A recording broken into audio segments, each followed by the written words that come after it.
എന്നെ ഒന്ന് സഹായിക്കാൻ പോലും ഇവിടെ ആരുമില്ല. എപ്പോഴും അവർക്ക് അവരുടെ കാര്യങ്ങൾ മാത്രം. നീ ഇങ്ങനെ മൊബൈൽ നോക്കിക്കൊണ്ടിരുന്നാ മതിയോ? എന്റെ കൈ പൊള്ളിയത് കണ്ടോ? നിനക്ക് എന്തെങ്കിലും എന്നെ ഒന്ന് സഹായിച്ചു കൂടെ പൊന്നു? ഓ സോറി അമ്മ, ഇപ്പൊ വരാം. അമ്മ പറഞ്ഞില്ലേ, പാത്രങ്ങളൊക്കെ ഒന്ന് കഴുകി ഒന്ന് സഹായിച്ചു കൊടുക്കാം. എന്തോന്ന് പൊന്നു ഈ കാണിക്കുന്നത്?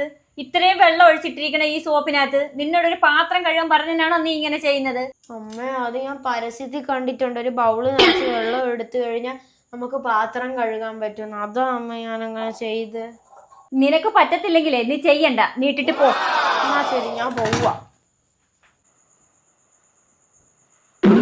നിനക്ക് തൂക്കാൻ അറിയത്തില്ലെങ്കിൽ നീ അവിടെ ഇട്ടേരെ, ഞാൻ തൂത്തോളാം. വേണ്ടെങ്കിൽ വേണ്ട. അമ്മ, എന്താടാ? ചപ്പാത്തി റെഡിയായ അമ്മ? എന്റെ കൈ പൊള്ളി. നിങ്ങൾക്കും ആ ഒരു ചപ്പാത്തിയൊക്കെ ഉണ്ടാക്കി കഴിക്കാൻ. നീ വന്ന് അടുക്കള വന്ന് ചപ്പാത്തി ഉണ്ടാക്കിക്കേ. ഓ ശരി അമ്മ, ഞാൻ ഇപ്പൊ വരാം. ഇത്രേ ഉള്ളു കാര്യം. എല്ലാവരും നോക്കിയാൽ ഇവിടുത്തെ ജോലി എല്ലാം നടക്കും. എടാ ജോബിനെ, നീ ചപ്പാത്തി ഉണ്ടാക്കുന്നു? പിന്നല്ലാതെ അമ്മയ്ക്ക് വയ്യെന്ന് അറിഞ്ഞൂടെ? അപ്പൊ നമ്മളല്ലേ സഹായിക്കേണ്ടത്. എടാ ജോബിനെ, എനിക്ക് അറിയത്തില്ലടാ ചപ്പാത്തി ചൂടാൻ. എങ്ങനെയാണെന്ന് പറഞ്ഞാടാ. ഇതൊന്നും പാടൊന്നും ഇല്ല, നമ്മൾ നോക്കി എല്ലാം എളുപ്പം തന്നെ.